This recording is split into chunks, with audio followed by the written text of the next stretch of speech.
কথা বলেন, আমল করবো ইনশাআল্লাহ। আবার বন্ধুরা চিন্তা করেন, আজকে কোরআনের প্রতি আমাদের আমল নেই। সেজন্য আমরা শুনতাম মব লিঞ্চিং হতো উত্তরপ্রদেশ, মধ্যপ্রদেশ, আমরা শুনতাম গুজরাটের মাটিতে। এখন আমাদের পশ্চিমবাংলার রাজধানী, আবার বন্ধুরা কলকাতার মাটিতে ব্রিগেডে, যেখানে 5 লক্ষ কণ্ঠে গীতা পাঠ করা হচ্ছে, সেই জায়গায় এক সনাতনী আমার বন্ধুরা, আমার মুসলমান ভাই রিয়াজুল ইসলামকে সেরকম ভাবে বেড়েছে, পেটিস বিক্রেতা। 15 থেকে 16 বছর ধরে সেখানে তিনি পেটিস বিক্রি করেন। আজকে মব লিঞ্চিং দেখতে যেতে হবে না উত্তরপ্রদেশের মাটিতে, আজকে আপনারা দেখতে পাচ্ছেন পশ্চিম বাংলার মাটিতে। ভারতবর্ষের মাটিতে কেউ যদি রাম মন্দির নির্মাণ করে তাতে কোনো বাধা নেই, কিন্তু কেউ যদি বাবরি মসজিদ নির্মাণ করতে যায় তাহলে বাধা আছে না নেই? আছে। আমার বন্ধুরা বলতে যাচ্ছি, সেই সমস্ত নেতাদের সংবিধানের কোন ধারায় কি লেখা আছে যে ভারতবর্ষের মানুষ বাবর নাম রাখতে পারবে না?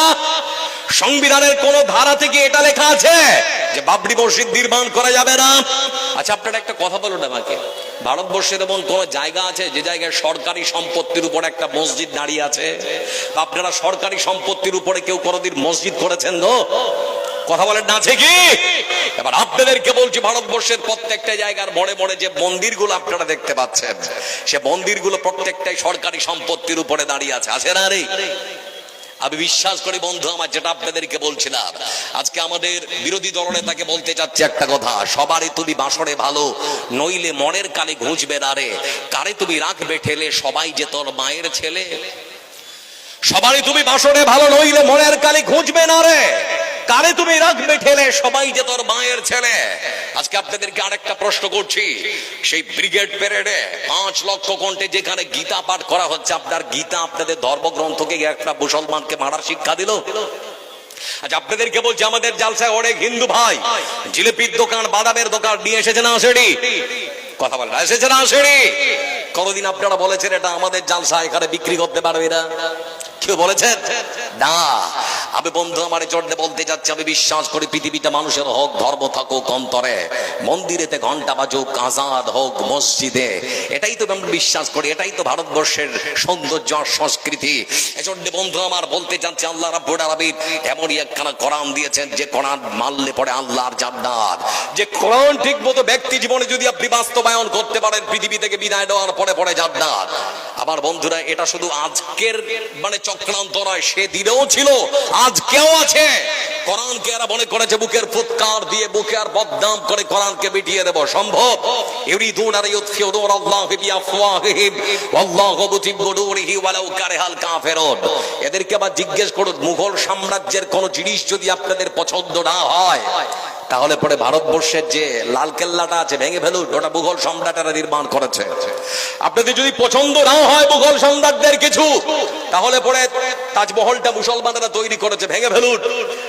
ভারতবর্ষের প্রধান সেবক নরেন্দ্র দামোদর দাস মোদীজিকে বলুন, স্বাধীনতা দিবসের দিন আপনি সুন্দর করে লালকেল্লায় দাঁড়িয়ে যে পতাকাটা উত্তোলন করেন না, সে পতাকাটা একজন যুবতী মুসলিম বন রং দিয়েছেন যার নাম সুরাইয়া তাইয়্যিবা, সেটা ছিঁড়ে ফেলুন। ভারতবর্ষের মুসলমানদের মজা লাগে না? তাহলে পরে বলতে যাচ্ছি আমার বন্ধুরে, ভারতবর্ষকে পারমাণবিক শক্তিধর দেশে পরিণত করার জন্য একজন মানুষের অবদানকে তারা অস্বীকার করতে পারে না, যার নাম হচ্ছে আবুল কালাম আজাদ। নাম কি? আবুল কালাম আজাদ। আমার বন্ধুরা, আবুল কালাম আজাদ। তাহলে পরে তার দেওয়া সেই পারমাণবিক অস্ত্রটা আপনারা কি করবেন? এজন্য বন্ধু আমার কথাগুলোকে মূল্যায়ন করুন, কথাগুলোকে আপনারা বোঝার চেষ্টা করুন। আপনারা জানেন আমাদের, ছেড়ে দিন ভাই, ছেড়ে দিন, আপনি জানেন।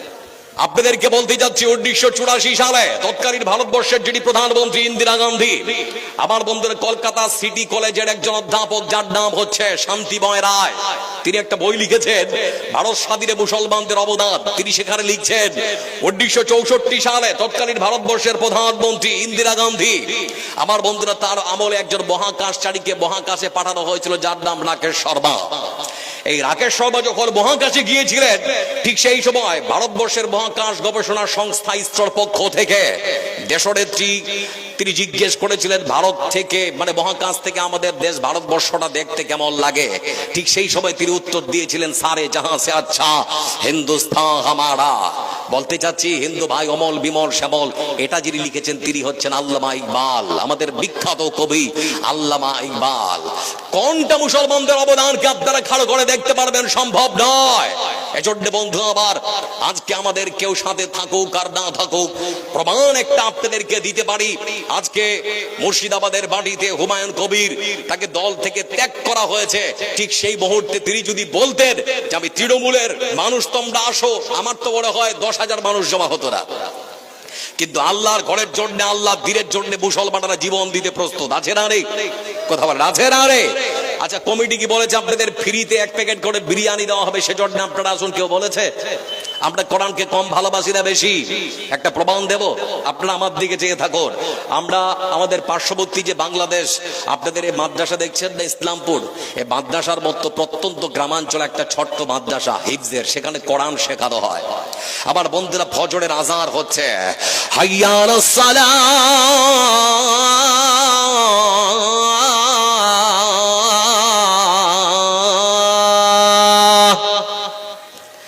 ঠিক সেই মুহূর্তে মাদ্রাসার যারা শিক্ষক, সমস্ত শিক্ষকেরা বাচ্চাদেরকে তারা উঠাতে আরম্ভ করলো। তাদেরকে গিয়ে বলতে আরম্ভ করেছে, বেটা ঠান্ডা পানিতে অজু করে না, তাড়াতাড়ি নামাজে দাঁড়াতে হবে, নামাজ শেষ করে আবার তোমাদেরকে কোরআন পড়তে হবে। সমস্ত বাচ্চারা তারা অজু করছে সুন্দর করে। কিছুক্ষণের মধ্যে নামাজের সময় হলো, নামাজে দাঁড়ালো। তারপরে নামাজ যখন শেষ হয়েছে, কিছুক্ষণের মধ্যেই তারা আবার কোরআনটা হাতে নিয়ে ঝুঁকতে ঝুঁকতে এরকম করে পড়ছে। হিফজের মাদ্রাসা দেখবেন কত সুন্দর দৃশ্য। আমার বন্ধুরা এমন সময় মাদ্রাসা আর একটা ছোট্ট বাচ্চা, যার বয়স 8 বছর, আমার বন্ধুরা যার নাম হলো ওবাইদুল্লাহ, হঠাৎ করে পেছনে উল্টে পড়ে অচেতন হয়ে গেছে। ধর ধর ধর ধর, কি হলো কি হলো? কিছুক্ষণ পর যখন হুঁশ ফিরে এসেছে, সেই বাচ্চা তখন বলতে শুরু করেছে, হুজুর মাথার পেছন দিকে এত তীব্র যন্ত্রণা সহ্য হচ্ছে না, মনে হয় পৃথিবীতে আমি আর বাঁচব না। আমার বন্ধুরা তাকে নিয়ে যাওয়া হলো ক্লিনিকে। সকালবেলা ক্লিনিকে নিয়ে যাওয়া হলো, মাথা সিটি স্ক্যান করা হলো। বিকেল 4টার সময় বন্ধু আমার রিপোর্ট হাতে এসেছে। ডাক্তার রিপোর্ট দেখার পর যখন বলতে আরম্ভ করেছে হুজুরকে, বলে হুজুর আপনার মাদ্রাসার বাচ্চার মাথায় ব্রেন টিউমার ধরা পড়েছে, অপারেশন না করলে বাঁচানো যাবে না, অপারেশন না করলে বাঁচানো যাবে না। বলে স্যার কত টাকা খরচ হবে? বলে 1 লক্ষ টাকা। মাথা ঘুরে গেছে, 1 লক্ষ। তখন সেই ছেলের বাবাকে খবর দিয়েছে, বলে ভাই একটু মাদ্রাসা আসুন, আপনার বাচ্চাটা অসুস্থ। অসুস্থ বাচ্চা শুনে তার বাবা এসেছে, বলে মনটাকে শক্ত করুন। বলে কেন? বলে আপনার বাচ্চার মাথায় ব্রেন টিউমার ধরা পড়েছে, অপারেশন না করলে বাঁচানো যাবে না। বলে হুজুর কত টাকা লাগবে? বলে ডাক্তার বলেছে 1 লক্ষ টাকা লাগবে। বাড়িতে চলে গেল। যাওয়ার পরে তার স্ত্রীর সঙ্গে পরামর্শ হল। স্ত্রী সেই বাচ্চার জীবন বাঁচার জন্য হাতের নাকের কানের যা কিছু ছিল সবকিছু খুলে দেওয়া হলো। বিক্রি করার পর বন্ধু আমার 50,000 টাকা জোগাড় হলো। 50,000 টাকা দিয়ে মাদ্রাসার প্রধান শিক্ষককে তুলে দেওয়া হচ্ছে। বলে হুজুর 50,000 টাকা পেয়েছি, আর জোগাড় করতে পারলাম না। এই 50,000 টাকা নিয়ে বন্ধু আমার আর কিছু টাকা নিয়ে তারা ঢাকার সদরে কাকরাইল জেলা হাসপাতাল, প্রধান যিনি সার্জন যার নাম হলো ডাক্তার মাহফুজুর রহমান, তার চেম্বারে গিয়ে তখন দেখানো হচ্ছে রিপোর্ট। বলে সর্বনাশ, ভয়ঙ্কর, এ বাচ্চাকে তাড়াতাড়ি যদি অপারেশন না করা হয় যে কোনো সময় মারা যেতে পারে। আমার বন্ধুরা প্রস্তুতি নিতে নিতে গত বছর ডিসেম্বরের আমার বন্ধুরা রাত তখন প্রায় 12:30, মানে 15 মিনিট পর কেউ গাইবে, কেউ নাচবে, কেউ মদ্যপান করবে, কেউ আর কিছু করবে। কিন্তু এই কোরআনের পাখিটা, আমার বন্ধুরা এই কোরআনের পাখিটাকে ব্রেন টিউমার করার জন্য অপারেশন থিয়েটারে ঢোকানো হচ্ছে। যারা এখানে বসে আছেন, আমাদের ফারাক্কা পার করে মুর্শিদাবাদ জেলা, মুর্শিদাবাদের সাগর দিঘির একটা ছোট্ট বাচ্চা জামিল ফারহাদ হোসেন যার নাম, আমার বন্ধুরা পুরো 6 মাসে কোরআনটা মুখস্থ করেছে। তো মিডিয়ার সামনে তার বাবা যখন মন্তব্য করছিল, তিনি তখন বলছিলেন এর পুরো কৃতিত্ব হচ্ছে তার মার, মানে তার মায়ের। এজন্য কোন এক বিদ্বান বলেছিলেন, তোমরা আমাকে শিক্ষিত মা দাও, আমি তোমাদের শিক্ষিত সমাজ উপহার দেব। তোমরা আমাকে শিক্ষিত মা দাও, আমি তোমাদের শিক্ষিত সমাজ উপহার দেব। আজকে আপনার মেয়েটার বয়স 14-15 বছর, টিকটকে ভিডিও বানায়, বানায় না? কথা বলে না, বানায় না, বানায় না। মুসলমানের মেয়ে গো, আজকে রাস্তায় হাঁটছে একটা যুবকের হাত ধরে, ওটা আপনার মেয়ে, ওটা আপনার ভোট। আজকে হাঁটছে, হাঁটছে কেন? আসল শিক্ষার অভাবে জন্যে। এই জন্যই রাসূল বলেছেন, আল্লাহুম্মা ইন্নী আউযু বিকা মিন ইলমিন লা ইয়ানফা। হে আল্লাহ, তুমি আমাকে সেই শিক্ষা দিও না যে শিক্ষা আমার ক্ষতি করে, উপকার করে না। কোরআনের শিক্ষা যদি আপনার না থাকে, তাহলে পুলিশের চাকরি পেয়ে আপনি ঘুষ খাবেন। কোরআনের শিক্ষা যদি আপনার মধ্যে না থাকে, তাহলে পরে আপনি যখন রাস্তা কন্ট্যাক্ট দেবেন, তখন আপনি সেখানে ভেজাল ঢুকিয়ে দেবেন, রাস্তা 6 মাসে ক্লিয়ার। এরকম হচ্ছে না, হচ্ছে না, দেখছেন না? কোরআনের শিক্ষা যদি আপনার মধ্যে না থাকে, আপনি কসাই হলে প্রত্যেক দাঁড়িতে 50 গ্রাম করে কম দেবেন, আপনার বিবেকে একটুকু বাঁধবে না। আমার বন্ধুরা, বলতে চাচ্ছি, সেজন্য আজকে আপনার মেয়ে ঘুরছে আসল শিক্ষার অভাবের কারণে। শিক্ষা মানুষের ক্ষতি করে না উপকার করে? কথা বলে না, ক্ষতি না উপকার? তারা আল্লাহ রাসূল বলছেন শিক্ষা মানুষের ক্ষতিও করে। দেখবেন আপনার 6 মাসের বাচ্চাটাকে কোলে নিয়ে আপনার স্ত্রী দাঁড়িয়ে আছে, আর আপনি যখন সাইকেলে চেপেছেন, কিছু দূরে গিয়েছেন, তখন আপনার স্ত্রী শেখাচ্ছে ছোট্ট বাচ্চাটাকে, বল tata bye bye, tata bye bye, শেখায় না? আচ্ছা বলুন তো, সালাম দিলে গুনাহ হবে? তাহলে টাটা বাই বাই শেখাচ্ছেন কেন? আমার বন্ধুরা, এটা কার নীতি পরিবর্তন করতে হবে, আপনাদেরকে জোরালো আবেদন করে যাচ্ছে। বন্ধু আমার, বলছিলাম আপনাদেরকে যে কথা, মা বোন যারা এখানে আছেন, আপনাকে বলি, মনে রাখবেন, আজকে আপনাদের জন্য একটা বাক্য করিয়ে যান। বিয়ের পরে 2-4 ছেলের মা হলে পরে এই রং ধরা যৌবন জং ধরে শেষ। বিয়ের পরে 2-4 ছেলের মা হলে পরে এই রং ধরা যৌবন জং ধরে শেষ। এজন্য মা বোন আমার, যে আল্লাহ রূপ সৌন্দর্য দিয়েছে, সেটাকে সুন্দর করে সংরক্ষণ করুন আপনার স্বামীর জন্য।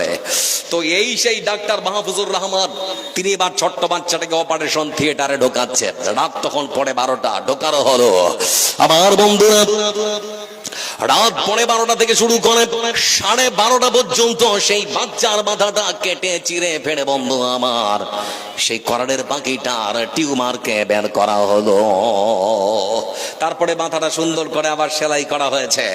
অপারেশন থিয়েটার থেকে ডাক্তার যখন বেরোচ্ছে, তার মা, তার বাবা, প্রধান শিক্ষক দৌড়ে এসে বলে, ডাক্তার কি ব্যাপার? বলে, অপারেশন সাকসেসফুল, চিন্তা করতে হবে না। ঠিক সেই মুহূর্তে ডাক্তার এবার বলছে, কত টাকা জমা দিয়েছিলেন? কত টাকা? বলে 50। বলে, বাকি কত ছিল? বলে 50। বলে, সেটা তাড়াতাড়ি করে জমা করুন। এমন সময় মাদ্রাসার প্রধান শিক্ষক তিনি এবারে বলছেন, ডাক্তার বাবু, আমরা প্রত্যন্ত গ্রামাঞ্চল থেকে ছুটে এসেছি, আমাদের জন্য কি একটু কমানো যায় না? আজকে যে বাচ্চার অপারেশন আপনি করেছেন, এই বাচ্চাটা, যেই বাচ্চারা যে বাপের, সেই বাপ অসহায়, নিরুপায়, রিক্সা চালিয়ে খায়, আর হয়তো বেশি টাকা দিতে পারবে না। বলে, এটা তো ঠিক নয়, যাক 10,000 টাকা বাপ করা হলো, 40,000 টাকা অন্তত দেন। আচ্ছা ঠিক আছে, হ্যাঁ একটু আর তৈরি করে নিচ্ছি, সেই জন্য ওইদিকে যাচ্ছে। তো বন্ধু আমার, বলছিলাম আপনাদেরকে, লক্ষ্য করে দেখুন, সেই মাদ্রাসার প্রধান শিক্ষক তখন বলছেন যে একটু কাজ করুন, একটু আর কমিয়ে দিন। বলে, না, আর কমানো যাবে না, 10,000-এর বেশি কমানো যাবে না। তখন মাদ্রাসার প্রধান শিক্ষক কি বলছেন জানে? ঠিক সেই মুহূর্তে মাদ্রাসার প্রধান শিক্ষক তিনি এবারে বলতে আরম্ভ করেছেন, হুজুর স্যার, আপনাকে একটা কথা বলে। বলে, কি? বলে, আপনি এতদিন ধরে যত মানুষের অপারেশন করেছেন, হয়তো তারা অনেক টাকাওয়ালা হতে পারে, কিন্তু আজকে যে বাচ্চাটার অপারেশন করেছেন, এই বাচ্চা শুধু বাচ্চা নয়, বরং আশ্চর্য ধরনের বাচ্চা। বলে, বাচ্চা তো বাচ্চা, আশ্চর্য কেমন করে? বলে, আশ্চর্য। বলে, কেমন করে? বলে, বাচ্চা আমার মাদ্রাসায় পড়ে, আর নাম হলো ওবায়দুল্লাহ, বয়স মাত্র 8 বছর। 6 মাসে তার মাথার মধ্যে আল্লাহর পুরো কোরআনটাকে সে মুখস্থ করে ফেলেছে। স্যার, আপনাকে বলতে যাচ্ছে, এই কোরআনের পাখিটার জন্য, শুধুমাত্র এই কোরআনের হাফিজের জন্য আর কিছুটা কমানো যায় না। ডাক্তার তখন বলতে শুরু করেছে, ভাই আমার, সত্যি কি 6 মাসে পুরো কোরআনটাকে হিফজ করেছে? বলে, হ্যাঁ 6 মাসে। বলে, ঠিক আছে, তাহলে আজকে এখন আর লাগবে না। সত্য বলছেন না মিথ্যা বলছেন? সকাল হবে, তারপরে শোধবো, প্রয়োজন যদি হয় তারপরে তখন দেখবো। সকালবেলা সেই বাচ্চাকে পাশের ঘরে যখন দেওয়া হয়েছে, ডাক্তার মাহফুজুর রহমান তার পাশে বসার পর তখন জিজ্ঞেস করছে, বেটা তোমার নাম কি? বলে, আমার নাম হলো ওবায়দুল্লাহ। বয়স? বলে 8 বছর। তুমি কি কোরআন পড়তে পারো? মানে পরীক্ষা চলছে। বলে, কোরআন পড়তে পারে কি? আমি কোরআনের হাফিজ। কয় পারা তোমার মুখস্থ আছে বলে পুরো কোরআনটাই? কয় মাসে হিফজ করেছে বলে? মাত্র 6 মাসে। আমার বন্ধুরা এমন সময় ডাক্তার তখন বলতে আরম্ভ করেছে, ও বেটা কোরআন থেকে তুমি কি আমাকে একটা কোন সূরা শোনাতে পারো?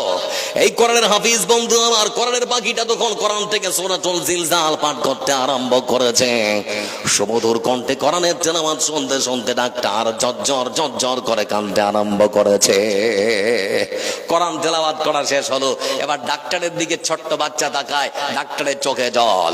এই কোরআনের হাফিজ তখন বলে, ডাক্তার বাবু কোরআন শুনতে চাইলেন, শোনালাম, কিন্তু ব্যাপার কি আপনার চোখের মধ্যে জল কেন? ডাক্তার তখন ডেকে বলে, বেটারে বয়সটা আমার 50 থেকে 52 বছর হয়ে গেল, কোরআন মুখস্থ করা তো দূরের কথা, কোরআন শুদ্ধ করে এখনো পর্যন্ত পড়তে পারলাম না।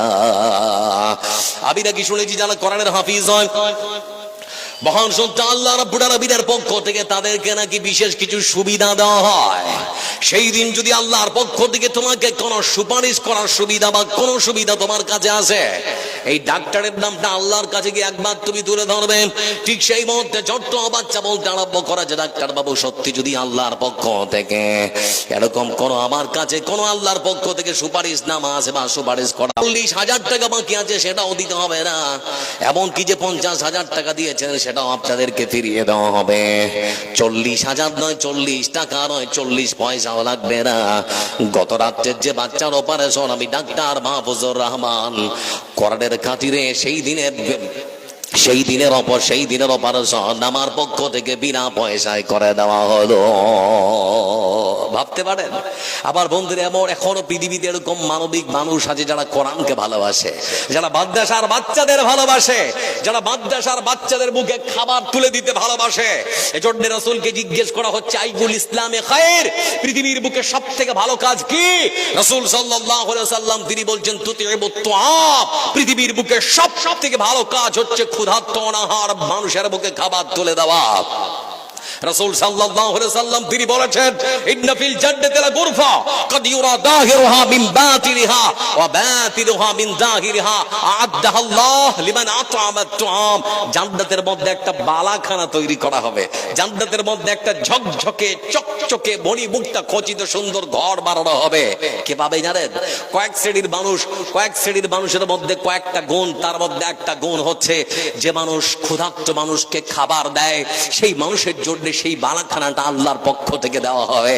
আমার বন্ধুরা, আমি আপনাদের মাদ্রাসার প্রধান শিক্ষকের সঙ্গে গল্প করছিলাম, উনি আমার খুব কাছের শ্রদ্ধাভাজন মানুষ। আমার বন্ধুরা, উনি অনেকক্ষণ ধরে আমার সঙ্গে গল্প করলেন। আমাকে পেলেই কেমন যেন আমাদের মধ্যে একটা কেমন যেন একটা সম্পর্ক হয়ে গেছে, বাপ আর ছেলের মতো করে। অনেকক্ষণ ধরে গল্প করতে করতে অনেক কিছুই শোনালেন। তাতে বুঝতে পারলাম আপনারা যারা এখানে উপস্থিত, আপনাদের মানসিকতা যদি ভালো না থাকতো মাদ্রাসার অগ্রগতি হতো না। উনি বলছিলেন যে বিল্ডিং গুলো দেখছেন না, কয়েক বছরের মধ্যে হয়ে গেল। এটা তো আপনাদেরই দান সাদাকা, আপনাদেরই সম্পদ থেকে, যা আপনারা ব্যয় করছেন আপনাদের টাকা পয়সা থেকে। এখানে সরকারের পক্ষ থেকে মোটা কোনো অনুদান পাওয়া যায় না, যায় কি? কথা বলা যায় কি না? আবার বন্ধুদের জন্য আপনাদেরকে বলতে যাচ্ছি, অবশ্যই আপনাদের সামনে বলেছি, এবার আপনাদেরকে দুটো আয়াতের সংক্ষেপে তাফসীর করে শোনাবো। আফালা ইয়ানদুরুনা ইলাল ইবিলি কাইফা খুলিকাত ওয়া ইলাস সামাই কাইফা রুফিআত। তার আগে আপনাদেরকে বলতে চাচ্ছি, যারা এসেছেন অবশ্যই বন্ধু আমার, মরার জন্য কোনো সময় লাগে না। বাপ বেঁচে আছে, ছেলে চলে গেছে, এরকম হয় না? কথা বল না, হয় না গো? হয়। আপনারা দেখবেন আপনাদের মালদা জেলার প্রথম সারির একটা মাদ্রাসা, বুধিয়া মাদ্রাসা, নাম শুনেছেন তো নাকি? শোনেননি? বুধিয়া মাদ্রাসা, সেই মাদ্রাসার বহুদিন পুরানো একজন শিক্ষক আব্দুল হাকিম স্যার, তার ছেলে আব্দুল হাই। আমার বন্ধুরা সকালবেলা ফজরের নামাজ পড়ার জন্য উঠেছে, ঠান্ডা পানিতে ওযু করার জন্য প্রস্তুতি নিচ্ছে, হঠাৎ হার্ট অ্যাটাক করে, ততক্ষণাৎ শেষ। আমি যখন শুনলাম মাটি দেওয়ার জন্য, আমি মাদ্রাসা থেকে ছুটে আসলাম। করুণ দৃশ্য দেখছি, বাবা কবরের পাশে দাঁড়িয়ে আছে আর ছেলের লাশটা নিজের হাতে করে নামাচ্ছে। ভাবতে পারেন, পৃথিবীতে আসা সিরিয়াল থাকলো, যাবার কোনো সিরিয়াল নেই। আর একটা মাত্র 2 মিনিট আপনাদেরকে খালি মেজাজটা তৈরি করার জন্য বলছি। কিছুদিন আগে দেখছিলেন না, আমাদের বাংলাদেশের ঢাকার মাইলস্টোন কলেজ এবং স্কুলে একটা যুদ্ধ বিমান, প্রশিক্ষণ প্রাপ্ত যুদ্ধ বিমান ভেঙে পড়েছিল, শুনেছেন তো নাকি? সেই দিন দেখছিলাম একটা ছোট্ট বাচ্চা যার নাম জুনাইদ আনসারী, তার মা কাঁদছিলেন। তো আমি দেখলাম কান্না করার কারণটা কি, জানতে পারলাম তার মা কাঁদছে আর বলছে সকালবেলা আমার বাচ্চাটা যখন স্কুলে যাবে ঠিক সেই সময় আমার বাচ্চাটা কাঁদছিল, বলে মা আজকে আমি স্কুলে যাব না। আমি তখন থেকে বললাম বেটা না পড়লে সমাজের মানুষ তোমাকে মূল্যায়ন করবে না। এজন্য যারা এখানে বসে আছেন একটা শব্দ চয়ন করে যাচ্ছে, আপনার ছেলের জন্য সম্পদ ছেড়ে যেতে হবে না, নিজের ছেলেটাকে সম্পদ বানিয়ে যেতে হবে। আপনার ছেলের জন্য সম্পদ ছেড়ে যেতে হবে না, নিজের ছেলেটাকে সম্পদ বানিয়ে যেতে হবে। বানাবেন ইনশাআল্লাহ? কথা বলি ইনশাআল্লাহ। এক বেলা কম খাবেন কিন্তু আপনার ছেলেটাকে পড়িয়ে মানুষ করবেন ইনশাআল্লাহ। আমার বন্ধুরা বলছিলাম তো সেই মা কাঁদছে আর বলছে, আমার বাচ্চাটা বলছিল মা আজকে আমি পড়তে যাবো না, শরীরটা ভালো নেই। ছোট বাচ্চা যেমন বলে আর কি। তো ঠিক সেই সময় তার মা বলছে বেটার লেখাপড়া না করলে সমাজ তোকে মূল্যায়ন করবে না। আমি আমার বাচ্চাটাকে স্কুলে পাঠাবার জন্য বললাম বেটা তোর বাবাকে বলবো সে যেন মুরগির মাংস নিয়ে আসে, আমি সুন্দর করে কষা রান্না করে রেখে দেবো, বিকেল বেলা তুমি ফিরবে তখন তোমাকে খাইয়ে আমাদের যে ফ্যামিলি পার্ক আছে সেখানে তোমাকে ঘোরাতে নিয়ে যাব। অনেক লোভ দেখিয়ে বাচ্চাটাকে স্কুলের ড্রেসটা পরিয়ে স্কুলের ভ্যানটা আসলো, আমি তাকে পাঠিয়ে দিলাম। রাত দুপুর তখন 1:15 মিনিট দেখছিল গ্রামের মানুষ চিৎকার করছে, কি ব্যাপার কি হলো? বলে আমার ছেলে যে স্কুলে পড়ে সেই স্কুলে যুদ্ধ বিমান ভেঙে পড়েছে। টেলিভিশনটা খুললাম, খোলার পরে দেখছি আমার ছোট্ট 4.5 বছরের জুনায়েদ, তার শরীরের মধ্যে যে জামাটা স্কুলের ড্রেসটা সেই ড্রেসের মধ্যে আগুন লেগে গেছে। আর আমার ছোট্ট বাচ্চারা সেই দিন চিৎকার করছে, আগুন লাগা জামাটা নিয়ে দৌড়াচ্ছে আর বলছে মা মা তুমি আমাকে বাঁচাও। কিন্তু সেই দিন আমি নিরুপায়, আমার কোনো উপায় ছিল না যে আমার বাচ্চাটাকে টেলিভিশনের ভেতর থেকে টেনে বের করব। চোখ দিয়ে দেখছি কিন্তু কোনো কিছুই করতে পারছি না। আমি সেই দিন ভাবছিলাম অনেক মানুষ মোবাইলের মধ্যে ভিডিও করতে ব্যস্ত, কিছুটা ভিউ কিছুটা শেয়ার কিছুটা কমেন্ট পাওয়ার জন্য, কিন্তু আমার ছোট্ট বাচ্চাটার শরীরের কাপড়ের আগুনটা কেউ নেভাতে আসেনি। আমার বন্ধুরা তার মা কাঁদছে আর বলছে যদি ছোট্ট বাচ্চাটার কথাটা শুনে যদি আমি মেরে নিতাম, আমার বাচ্চা বলেছিল মা আমি আজকে স্কুল যাব না, যদি আমি মেরে নিতাম তাহলে পরে আজকে হয়তো আমার বুকের মানিকটা আমার বুকে থাকতো, মরতো না। আমার বন্ধুরা চিন্তা করে দেখুন, মরার জন্য কোনো বয়স লাগে না। বয়স লাগে? কথা লাগে কি? মরার জন্য কোনো বয়স লাগে না। এজন্য যারা এখানে আছেন আপনাদের মা আপনাদের বাবা কারো সন্তান চলে গেছে, বন্ধু আমার মনে রাখবেন একটা কথা, মরার পরে পরে 3টা জিনিস শেষ, নাম শেষ, পরিচয় শেষ, মালিকানা শেষ। নাম শেষ, পরিচয় শেষ, মালিকানা শেষ। মরার সঙ্গে সঙ্গে আপনি আব্দুল জব্বার কেউ আমাকে ডাকবে না, সবাই বলবে কেউ নাম নয়, কেউ বলবেন আব্দুল জব্বার কোথায়। সেদিন সবার মুখে একটা কথা, লাশটা কোথায়? কি বলবে? লাশটা কোথায়? নাম শেষ, পরিচয় শেষ, মালিকানা শেষ। মালিকানা বলতে আপনার বাড়ির মালিকানা শেষ, গাড়ির মালিকানা শেষ, সম্পদের মালিকানা শেষ, যা কিছু ইনকাম করেছেন সব কিছুরই মালিকানা শেষ। কিসের অহংকার? অহংকারটা কিসের? এজন্য বন্ধু আমার যারা বসে আছেন এই মাদ্রাসার জন্য একটু মানবিক হন, একটু আপনাদের অর্থ সম্পদ থেকে কিছুটা হাত বাড়িয়ে দিন। সোনা ধন আমার কেউ আছেন এ মাদ্রাসার প্রতি ভালোবাসা রেখেছেন, কোরআনের প্রতি যাদের ভালোবাসা, এ মাদ্রাসার বাচ্চাদের মুখে যারা খাবার তুলে দিতে চান এবং 30 জন মানুষ দেখতে চাই 1000 করে দেবেন, 10 জন মানুষ দেখতে চাই যারা 5000 করে দেবেন, 4 জন মানুষ দেখতে চাই যারা 10,000 করে দেবেন। আছেন বন্ধু? আমি জানি আল্লাহ কবুল করবে, কিন্তু কাকে কবুল করবে এটা আমার জানা নেই। আছেন কেউ 1000 করে? 30 জন চটচট করে হাত উঠান। কেউ আছেন? বিসমিল্লাহ করুন, আসুন। 30 জন মানুষ, মা খালা যারা আছেন, আপনারা তো সরকারের পক্ষ থেকে কিছু পাচ্ছেন, 12 মাসে 12,000 টাকা। 1000 টাকা দেওয়ার মন মানসিকতা তৈরি করুন। আসুন ভাই আমার। আচ্ছা 500 টাকা আর একটা কেথা দিয়েছে আমার এক ভাই, আল্লাহুম্মা সাল্লি আলাই আল্লাহুম্মা বারিক আলাই। আসুন চটচট করে বিসমিল্লাহ করুন। আমি 1000 থেকে শুরু করব। 30 জন যারা মনে করেছেন আমার পকেটে নাই স্ক্যানারে দেব, দিতে পারেন, তবুও আসেন। আসুন বন্ধু আমার, 1000 করে। চোখ বুঝিলে এই দুনিয়ার নয় তো তুমি কেউ যে আর, হায় রে মানুষ আকারে মানুষ করছো বিছে অহংকার। 1000 আমার বাপজান দিয়েছেন 1000 টাকা, আল্লাহুম্মা সাল্লি আলাই আল্লাহুম্মা বারিক আলাই। আর 1000 আছে? আচ্ছা আমার বাপজান দিয়েছেন 200 টাকা। যুবক ছেলেরা তোমাদের কি হলো? তোমরা জাতির মেরুদণ্ডে গিয়ে আসো। আল্লাহুস সামাদ। মানে জীবনের সব থেকে পাশের সঙ্গীটা পৃথিবী থেকে পরলোক গমন করেছেন। বাপজান বলছেন আমার স্ত্রী নেই, মারা গেছে। সেই স্ত্রীর মায়া, তার স্মৃতি অনেক কিছু স্মরণে হয়েছে, সেজন্য সেই স্ত্রীর নাকের নাক ছাবিটাই দিয়ে দিয়েছে। আল্লাহ আমার তোমার এই বান্দাকে তুমি সবর অবলম্বন করার তৌফিক দাও। আল্লাহ মনের মধ্যে যেটা ঘুরছে সেটা পূরণ করে দাও। রব্বুল আলামিন তার স্ত্রীকে জান্নাতের উচ্চ মাকাম দান করো। আল্লাহুম্মা সাল্লি আলাইহি আল্লাহুম্মা বারিক আলাইহি। বন্ধু আমার 1000 করে চেয়েছি, আপনার সম্পদ থেকে বেশি চেয়ে ফেললাম। 1000 টাকা করে চেয়ে বেশি চেয়ে ফেলেছি। বন্ধু 1000 টাকা কোথায় চলে যায় গো? আসুন না চটচট করে। চোখ বুঝিলেই এই দুনিয়ার নয় তো তুমি কেউ যে আর, হায় রে মানুষ আঁকড়ে মানুষ কোন চলিছে অহংকার। দম ফুরাইলে সবই পর, জুটবে না আর দালান ঘর। দম ফুরাইলে সবই পর, জুটবে না আর দালান ঘর। মরিচিকার ঘুরে পিছু করছ যে ভুল বারে বার। বাঁশের ছাউনি পচার আগে পচে যাবে লাশ তোমার, বাঁশের ছাউনি পচার আগে পচে যাবে লাশ তোমার। যে ক্ষমতার বড়াই করো কাজে তোমার আসবে না, এই যে সাদের দেহ খানাও নিজের বলে চলবে না। যে ক্ষমতার বড়াই করো কাজে তোমার আসবে না, এই যে সাদের দেহ খানাও নিজের বলে চলবে না। আজরা কিন্তু ডাকছেন তোমায়, নাই রে উপায় বাঁচিবার।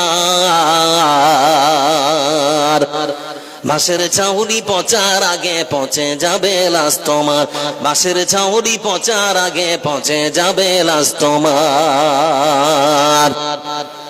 টাকার গরমে এখনো তোমার পা পড়ে না মাটিতে, মুখে শুধু আমি আমি তুমি প্রথম সারিতে। টাকার গরমে এখনো তোমার পা পড়ে না মাটিতে, মুখে শুধু আমি আমি তুমি প্রথম সারিতে। অপর ভাইকে ভাবছো নিচু বুকে পুষে হায়াদার, অপর ভাইকে ভাবছো নিচু বুকে পুষে হায়াদার। বাঁশের চাউরি পচার আগে পচে যাবে লাশ তোমার। আচ্ছা রামচন্দ্রপুর থেকে, আচ্ছা রামচন্দ্রপুর থেকে 1500 টাকা কে ওটা দিয়েছে? আচ্ছা আচ্ছা, একজনের মেয়ে মারা গেছেন রামচন্দ্রপুর থেকে, উনি দিয়েছেন 1500 টাকা, সঙ্গে একটা নাকের নাক ছাবি। আল্লাহ তুমি কবুল করো। আল্লাহুম্মা সাল্লি আলাইহি আল্লাহুম্মা বারিক আলাইহি। আল্লাহ যে উদ্দেশ্যে দিয়েছে উদ্দেশ্য পূরণ করে দাও। আল্লাহ মেয়ে চলে গেছে, আল্লাহ সেই মেয়ের জন্য তার বাবা মা হয়তো দিয়েছেন, রব্বুল আলামিন তার মেয়েকে তুমি জান্নাতের উচ্চ মাকাম দাও। আল্লাহ যদি কোনো গুনাহ খাতা করে থাকে মাওলা তুমি মাফ করে দাও। বন্ধুবর এতগুলো মানুষ গো, কেউ নেই, 1000 করে চেয়েছি, 30 জন মানুষ। আমি জানি আপনারা হয়তো দিয়ে দিয়েছেন, একটু আসা যাবে না সোনা? 30 জন সৌভাগ্যবান মানুষকে দেখতে যাচ্ছিলাম, তার মধ্যে 4টা হয়েছে। আসুন না 5 নম্বরে কেউ একজন আসুন। আমার আল্লাহুস সামাদ 1000 নাকি? স্ত্রী মারা গেছে, সেই স্ত্রীর জন্য 1000 টাকা দিয়েছেন। আল্লাহুম্মা সাল্লি আলাইহি আল্লাহুম্মা বারিক আলাইহি। রব্বুল আলামিন তার স্ত্রীকে তুমি জান্নাতের উচ্চ মাকাম দাও। বন্ধু আমার কেউ আছেন হবেন 6 নম্বরে 1000 টাকা? 1000 আসুন কেউ 1000 টাকা, বেশি চাই 1000। পৃথিবীর বুকে মানুষের জন্য সব থেকে বড় সম্পদ কি জানেন? সুস্থ শরীর। সুস্থ শরীরে এখানে বেঁচে আছেন, এর থেকে আর ভালো নিয়ামত আর কিছু হতে পারে না। আমার বন্ধু মাথার একটা নাট আল্লাহ ঢিল করে দিলে সারাদিন পাগলের মতো ঘুরে বেড়াবেন, বকবেন, কেউ।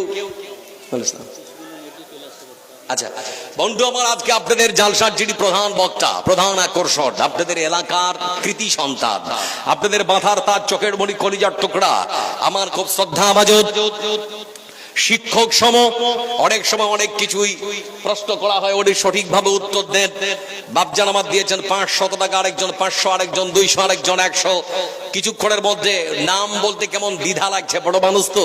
মানে আজকের যে যিনি প্রধান বক্তা কিছুক্ষণের মধ্যে চলে আসবেন, এই 10-15 মিনিট একটু যারা দেবেন একটু চটচট করে আসুন সোনা। আবার আর কে দেবেন? যারা দেবেন আসুন। কে কে আর দিতে রাজি? 1000 করে, 500 করে, আসি ভাই আমার। আর চাদর যদি যায় বাঁখালা আপনাদের কাছে, তাহলে চাদরে আপনারা বেশি বেশি করে দেবেন, নিয়ত করবেন। কে দিয়েছে বাবু? আচ্ছা হ্যাঁ, আচ্ছা বেনা বিবি মা মারা গেছে নাকি? আচ্ছা 600 টাকা দিয়েছে। আল্লাহুম্মা সাল্লি আলাই, আল্লাহুম্মা বারিক আলাই। আসুন চটচট করে। এক ভাইজান আমার দিয়েছেন 400 টাকা। আল্লাহুম্মা সাল্লি আলাই, আল্লাহুম্মা বারিক আলাই। আসুন ভাই আমার, যে যার মতো করে পারবেন। 500, 700, 1000। আমিন পৃথিবী এমনই রবে, শুধু 1000 টাকা লিখে নিতে হবে। কি নাম, কোথায় বাড়ি? আচ্ছা আচ্ছা আচ্ছা, দিয়ে দিয়েছেন। তারপরে আবার আর 1000। আর একজন দিয়েছেন 100 টাকা। আল্লাহুম্মা সাল্লি আলাই, আল্লাহুম্মা বারিক আলাই। আসুন ভাই আমার তাড়াতাড়ি করে। কত জানাজার পড়েছি নামাজ, নানা নারী অসুস্থ, সেজন্য 500 টাকা দান করেছেন। রাসূলের হাদিসের পরিভাষায় দোয়া করি, আল্লাহুম্মা যাহাবুল বাস রাব্বান নাস ইশফা আনতা শাফি লা শিফা ইল্লা শিফাউকা শিফাআন লা ইউগাদিরু সাকাবা। আল্লাহ তুমি সুস্থতা দান করো, আল্লাহ তুমি আরোগ্য দান করো। এক ভাই দিয়েছেন 200 টাকা। আল্লাহুম্মা সাল্লি আলাই, আল্লাহুম্মা বারিক আলাই। তাড়াতাড়ি করে আসুন বন্ধু, যারা দেবেন। চাদর ঘুরে গেছে নাকি? চাদর ঘোরা শেষ? আচ্ছা দিয়ে দিয়েছে, আর কত দিবে মানুষ? আচ্ছা আচ্ছা ভাই আমার, এরপরও যারা দেবেন একটু আর মাত্র কয়েক মিনিট, তারপরে আপনাদের কাছ থেকে বিদায় নেব। আসুন। কত জানাজার পড়েছি নামাজ, দিয়েছি কত দাফন, কত যেন আছে আমার তৈরি সাদা কাফন, জানাজার পড়েছি নামাজ। স্ত্রীর নামে দিয়েছেন 500 টাকা। আল্লাহুম্মা সাল্লি আলাই, আল্লাহুম্মা বারিক আলাই। আসুন ভাই আবার, আর 2-4 মিনিট। কে কে দেবেন? আর কে দেওয়ার মতো? দেওয়ার মতো আর কে আছেন? একজন দিয়েছেন 100 টাকা। একটা ছোট্ট বাবু কিছু টাকা দিয়েছেন। আল্লাহুম্মা সাল্লি আলাই, আল্লাহুম্মা বারিক আলাই। আসুন। আর কে আছেন? আর কে? 100 টাকা। 900 বাকি নাকি? আচ্ছা 800 দিয়েছেন। আচ্ছা আগে দিয়েছিলেন নাকি? আর এখন 100 দিন, 900 হলো। তা 1000 কই জুমলো? আর 100 দিয়ে দেন। নাই নাকি? 900 টাকা আমার ভাই বলছেন। 800 টাকা আগে দিয়েছি, এখন 100 টাকা দিয়ে 900 টাকা। আল্লাহুম্মা সাল্লি আলাই, আল্লাহুম্মা বারিক আলাই। আমার যেদিন ফোরাবে দিন, আসবে গহীন রাতি, দেখো প্রভু এ জীবনে হয় চির সাথী।